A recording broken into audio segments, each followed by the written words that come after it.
is, I'm in the process now of acquiring from the city of Dallas the list of everyone that has permits to pump out of the lake. Because Dallas has those, because you have to buy the water from Dallas.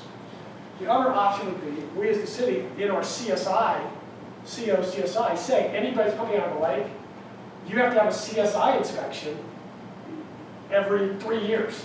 Yeah. That would be the other option. Right now, I don't know who's coming out of the lake. Now, that would only catch the legal people, but again, it's a starting point. But that would be another potential trigger. Yeah, it'd be nice to get it just your first option, right? When they have to review with somebody, then it's they're going through the process at the same time. We get off cycle, that just makes it harder, which kind of discourages it. And I think I can convince the court. I can just tell them, how do you know the city still allows it? Okay? I think it's a good point.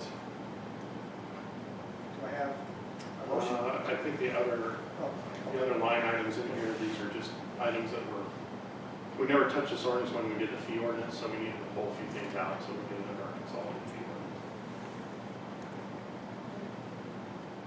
I mean, this ordinance, you can tell, is rapidly heading toward obsolescence, right? And then we didn't, Mark, you had this highlighted, I don't think we talked about this one.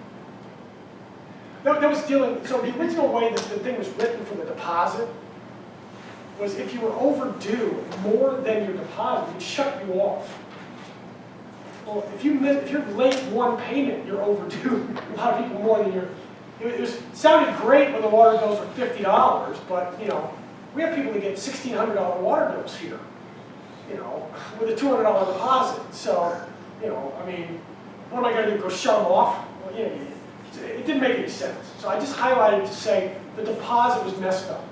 Deposit language and all of that was messed up. So basically propose to delete all the language relating to the deposit in here, other than just you have to have it. And then the other highlighted section, that would come out also. Yes. Because you decided $300 to get it in the, so that. Right. Yeah, exactly. Okay. That addresses my question and comments.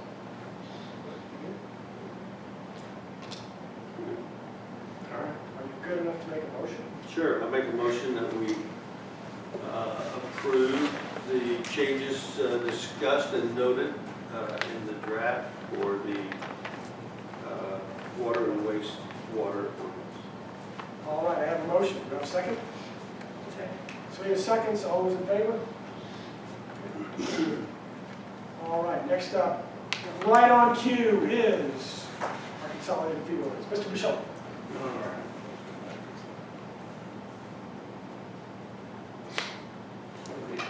Okay. So there's a lot of red lines in here, but it's really not as bad as it was. So the first area here, and this wasn't in the packet, or this was in the packet, but Mark and I finally had a chance to kind of meet and we had 1,000 square feet. So again, this is a lessons learned kind of area where we've had some people come in and kind of debate the definition of remodel versus home addition. And then we also kind of get upside down where remodels, we're always going to a la carte, whatever inspections you need. But then as people get into it, it's a large remodel and they say, you know why I'm doing this, let's do this. So pretty similar.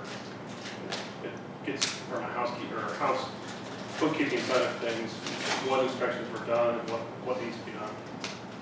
So the proposal is to come in and say, well, if it's less than 1,000 square feet, then it's just based on how many inspections you have to do. If it's greater than 1,000 square feet, which there's a couple houses in town that are only 1,000 square feet, so that's really you could be arguing you're adding a house to your house. So at that point, we're proposing that we just go to the $2 per square foot for what's applied for new construction.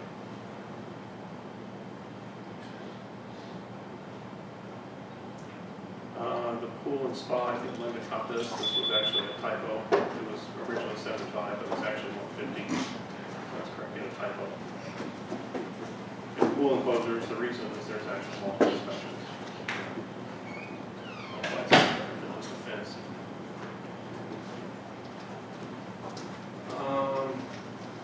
So we added this line here. All projects are subject to applicable inspection fees as outlined in section 1.5. Again, we just check on here.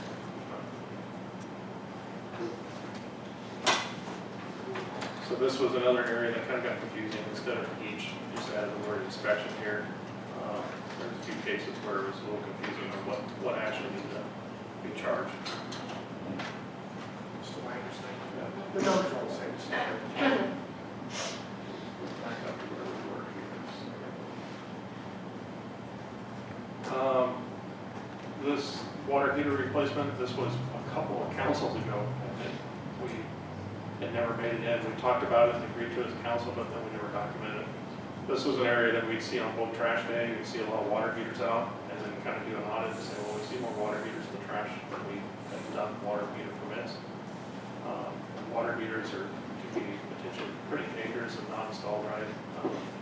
And frequently, even on new home builds, there's a lot of, that's a point that gets failed a lot.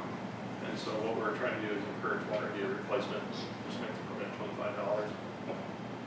So that, again, we agreed to that a while back, but we just now kind of came in here. Sprinkler and irrigation, that was another typo. That was what we're actually charging, because it's actually two inspections. Flat work for driveway and all other, so it was $200, we're proposing to lower it to $100. I think previously, I can't remember, what was all that? Was there a plan review? Plan review, pre-pour, post-pour, Yeah, three that's what it different was, the post-pour. things going on. So there's a post-pour inspection, and basically the building inspector goes out to see that you took your form boards off. We're gonna bet that people take their form boards off, they're gonna all the way out. So I think operationally, the way that we had discussed it, Clint and I, was that if you were doing flat work, you'd submit your plan for flat work, like Mike tonight. That's where I came in, like I'm gonna expand my driveway. And it would go to Linda for a desk review, basically a zoning review. Linda would look at it and say, okay, yes, this looks good, before it goes to the building inspector. Now, the building inspector is going to do a pre-pour. He's the one to make sure it's got 16-inch on center. He's the one that, you can't pour it until he does that. So, and then once it's poured, it's a wrap. There's nothing to do once it's poured, so I think we've learned that. And most of these, a lot of times, like if it's a driveway extension, you can see it from the street, so we can do a drive-by ourselves. Through a letter or through a conversation, ask, hey, will you finish your job if somebody doesn't do it? The idea there is to lower the cost for the homeowner. Plan review, again, some language. This is some areas that we've had argued before, home remodel versus home addition. Popular one that's come up is outdoor living space. That one gets argued a lot of times because, it's, well, they're putting a sink, they're putting a gas stove, so, again, just kind of trying to get it, designate it out, that it's, hey, there's no wiggle room that Linda has to argue, it's just clear.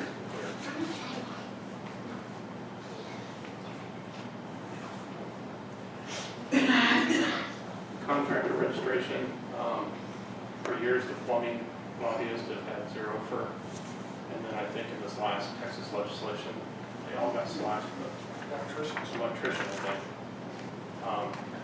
So we're just gonna stop charging for everybody. Suspect on when Texas gets back to in session, that one's gonna get next anyway. Operationally, it's how you keep track of one when it's the outline. A lot of cities charge $100 for every trade, every license. In theory, they're supposed to be using that money to check your license to see if it's valid. We're still going to require registration, we're just not going to charge for it. I think it makes sense. If the state says this is important enough, you have to be licensed by the state of Texas, we kind of have an obligation to make sure that you are, in fact, licensed by the state And of there's Texas. been, Linda, you've caught a couple. It's been a while, but I think 2 or 3 years ago, you had a couple of things where you found guys that weren't. But I think, this is, we didn't, one of the problems is, let's say, Clint, you've got a hot water heater, you go to Lowe's, you get a hot water heater replaced. And they come in here and we say, it's $100 to register, and it's $75 for the inspection. You got $175 to the homeowner. Yeah. And the water heater's 100. Yeah, and no wonder, they go like, let's just do it. I haven't seen water. But you know what I mean? It becomes, it's out of proportion It's actually making it economically out of proportion where it matters. So, and I think that's part of the compliance problem with some of the stuff is, do I really have to have the sprinkler guy register for $100 to fix my sprinkler? You know where that 100's coming from? It's coming from you in that 30 minutes that he spends there, replacing something. And we don't need the money. We don't need the 100. So I fully support this. I think this is great for us to show that. The next education is for me to make sure the citizens understand, don't let them charge you now an extra $100 when they show up. Explain to them there is no fee. So that's an education thing that I need to do. When we ask, for example, an electrician to register, do they show us something that, what do they They show have to us? show me a current driver's license, a current contractor registration, they have to have an electrical license, Okay, and they have to have liability insurance. okay, good. The next section is the water rates. This is actually the trigger for what started all revision on this ordinance anyway. So this is what we talked about previously, was $25 flat rate, $4.50, $5.50, $15 for upper tier. So what this will do, this will generate, based on the simulation, if you plug it into the simulation, based on water usage, it'll generate about an extra $40,000 addition to what we have here, which is, we don't know the financing yet for the new wells, but clearly that would go a long way toward meeting that. That's assuming no behavior changes. Correct. Now, these rates are, if you look at the average rates for 5,000 gallons, 10, 20, and 30, if you look at kind of the spectrum, the average water bill in Lakewood Village is about 42% below Little Elm and Lake City. So we're still low. We are still very low relative to everybody else. It's just we've never raised them in the past very much because we didn't need the money. There's no reason to get more money. If it costs you $2 to get it out of the ground, if charging them $3 is good enough, then charge them $3. I mean, we've always been able to have enough money to do our CapEx, and we put the new water tower in, we got new pumps, and it's always been sufficient for us to do all the capital expenditures we need, so why raise the rates? So we never did. We kind of kept them fairly stable. What is the percentage increase by? So what I tried to do, there's an infinite number of permutations, right? What I did was I took the lowest tier, up to 10,000, 20,000, up to 20,000 gallons, and I raised that 20%. And then rounded it off. And that's 90% of our users. In the winter, that's everybody in the town. Then for the next tier up to the 50,000 gallons, that's like 40% higher. It's escalating as it goes up because nobody accidentally, by showering, uses 20,000 gallons or uses 30,000 gallons. You can't shower your way to 30,000. That's a choice that you're running irrigation. So, I mean, if you look like conceptually, the amount of water you need to get by as normal should be lower. You just gotta have it. But if you make a choice, if certain people in town want to use 80 or 90, some use 100,000 gallons of water to irrigate the $1,600 water. If you want to do it, okay, well now it's going to be a $2,000 water. That's what it costs you, if you're willing. That address your question? Yeah. Okay. So it's like $4.50 for each gallon above 2,000. For each 1,000 gallons. 1,000 gallons. Yes, yes. So the next section, this is similar to some of the other ordinances we talked about tonight where unfortunately we've had some abusers, and so now it's time to kind of take a look and see if we can maybe improve that a little bit. And it's around water leaks at residents. So Mark and I have debated this one quite a bit offline. So this is actually a very courteous thing that the town does, is actually allow some leniency there here when things happen. The compromise he and I finally reached was that where the abuse was really coming from was people would come in and say, hey, I had a broken sprinkler head, so that's why I used 100,000 gallons as much. And then the next month, oh, I had another sprinkler head break. So what we're proposing here is that we say, we're not gonna, we'll still have the leak adjustment, but only if it's the service line or if it's something in the slab, something related to the house. Anything that's outside and related to outdoor irrigation, the thought is you can go around and you can check your sprinklers. It's visually easy to see. If it's under the foundation, it could take a while to mask itself. We've had a scenario where the guy was not in his house for a month, toilet was running. So fortunately the house didn't flood, but still was. So that's the main proposal. The language here is a little bit different than what was in the packet. After we talk through it again, there's some extra. One of the things that the language in the packet, I think, originally assumed that there wouldn't be an inspection. And then after we started reading it again, when we said, well, wait a minute, as part of the adjustment,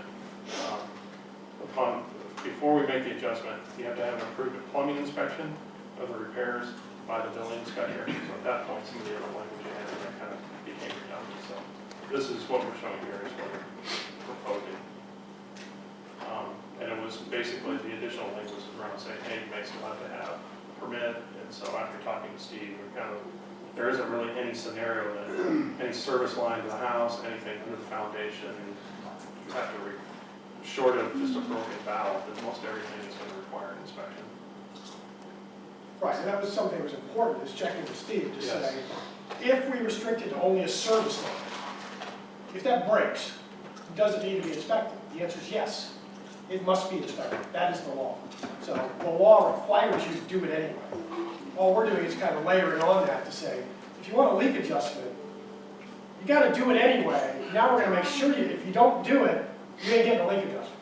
But you should do it. You got to do it anyway. So it's not above and beyond. It's required.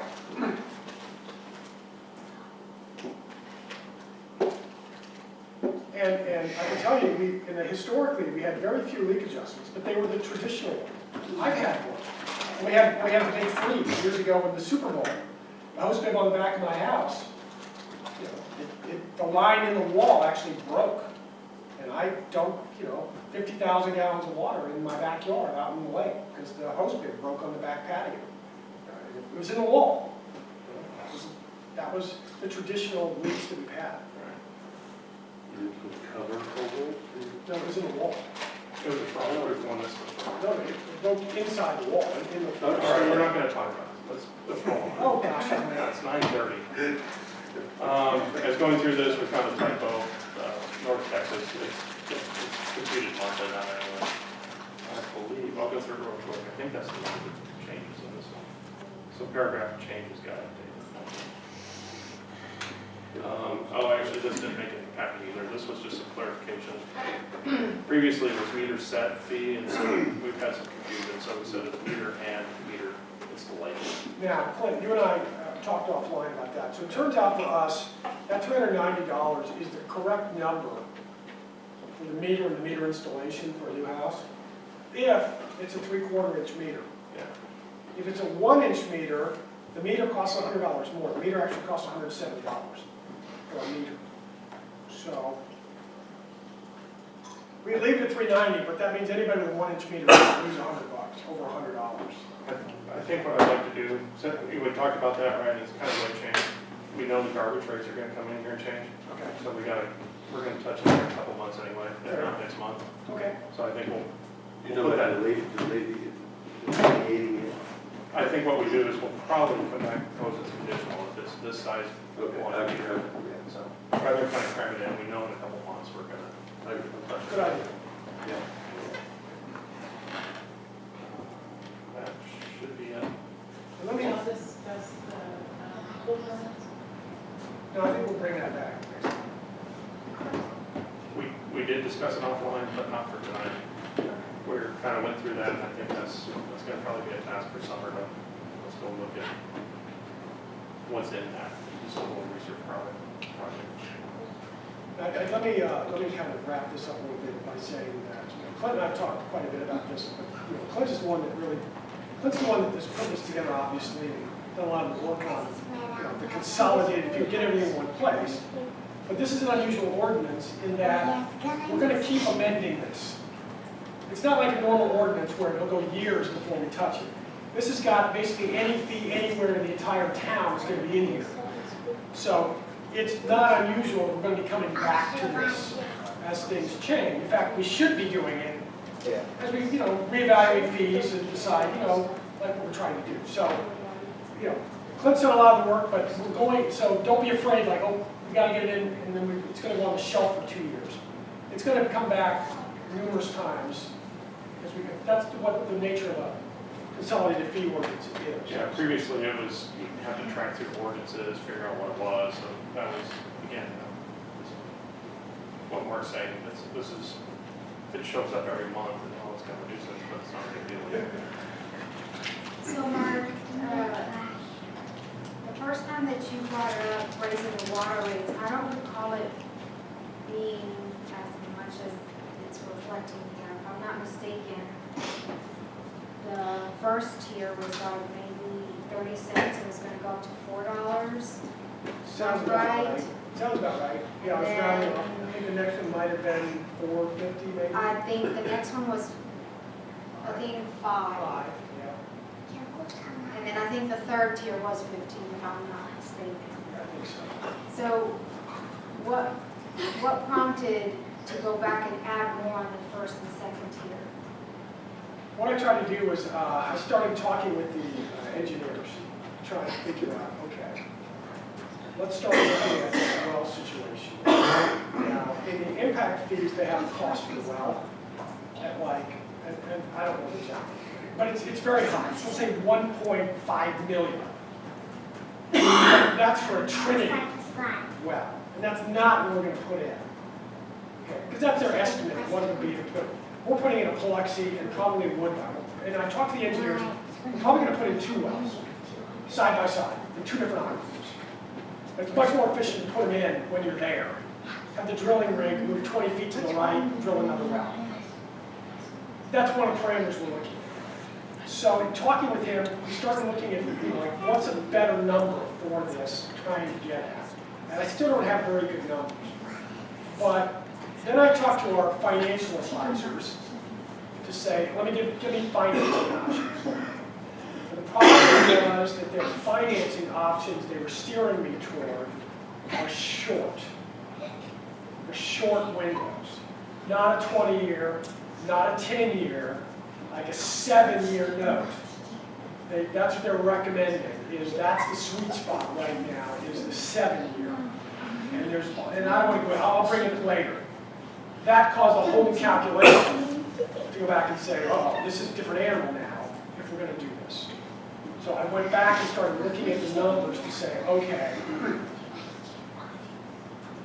I've got, let's again, there's an infinite number of permutations. But the idea being to make it convex. If you're going to do an increase the smallest one, the smallest amount, more users, more and more again. So that's why it's like, going up. But that's where the numbers came from. It was me looking at it going, okay, instead of it being 425, 450, just looking at numbers. I think there was another event there too. When we first started talking about the rates, our aquifer was doing fine. And then it kind of accelerated to the point where, okay, we need to try to change behavior. So I think they did tweak up or come up a little bit more we were going to talk about. I think there's 2 reasons. Yeah, I knew, and the original discussion also raising that was that we went through a lot of reserves, putting in the water tank and water lines, the new pumps, the new valves. We have about $80,000 in our reserve right now, utility fund reserve. Utility fund reserve, but not all the reserves that we have as a town. No, Not all of the accounts. No, yeah, right, yeah, the city reserve is over 200, yeah, that's different. Right, but the problem with the original, now Clint's brought that up, that is my recollection, that in we had a talk about, the little preface was, we don't have enough reserves right now, that if Little Elm came in and said, yes, we will do the emergency interconnect up to that well up there, we can't afford it. we don't have enough money to run a steel line from our system and plumb it in to go to that well up there. But that was like, what, $125,000, if I'm not mistaken. Sounds about right, yeah, somewhere north of 100, yeah. So where that was headed was, now my premise was initially, look, we need to get our reserves, typically our reserves are around 200. 200 to 250 is where we like to keep it. That allows us to do anything. Put in a new storage tank, or if that one ruptures, or, allows us a lot of flexibility. But we're at 80. So that was the original intent of raising the rates, was to try and build up some of our reserves. The well thing is correct. That is really that and the financing have caused us to shift gears a little bit. And the idea being that we kept the rates as low as we could because we didn't need the money. Like, I don't know, I'm repeating myself, but we're 40% below everybody else. But they're on surface water. They've got to buy it. But just because they're, and I believe that Daryl brought this up, I wasn't here, but I did watch the meeting. But just because we're below everybody else, that doesn't mean let's just raise. I mean, if we're gonna raise, there has to be a legitimate reason. That's been our philosophy since day one. I just didn't expect it to be that much difference from the last time that we discussed it, that I was here, which was 30 cents on the first tier and $1 on the second tier. Because a lot of people do fall on that first tier, so 80 cents per 1,000 gallons. You know, that's, $3 or $4. huh? About $3 or $4. No, it's actually, if they use up to 20,000, it would be about $60. Almost nobody in that first tier uses the 20,000. I mean, the typical. So what is the average that they use from that first tier? In the winter, about Well- 4,000 gallons is the average. What about in the summer? In the summer, well, in that tier, I mean, people go beyond. The average, I have a histogram, it's in the. In the summer, it's usually 4 times, so. You know, so people usually know 10 to 12,000. 10 to So 12? the average bill itself is, if you used the whole 20,000 gallons, Mhm. okay, that's going to be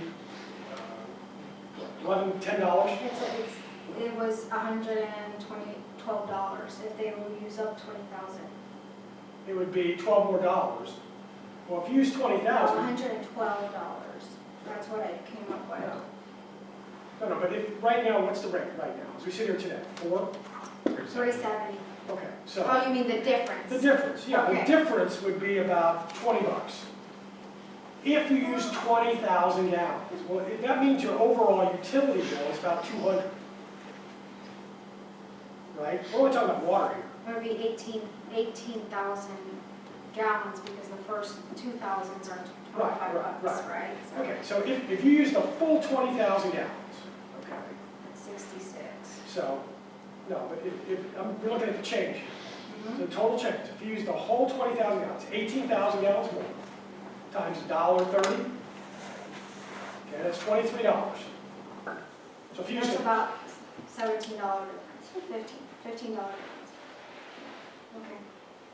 on the water side of your overall bill, but your overall bill is now over 200, typically. Because you gotta add garbage, you gotta add sewer, you gotta add the pumping tax, you gotta add the sales tax. So now you're somewhere in that vicinity, Yeah. so that's what it is, that's what we have to do.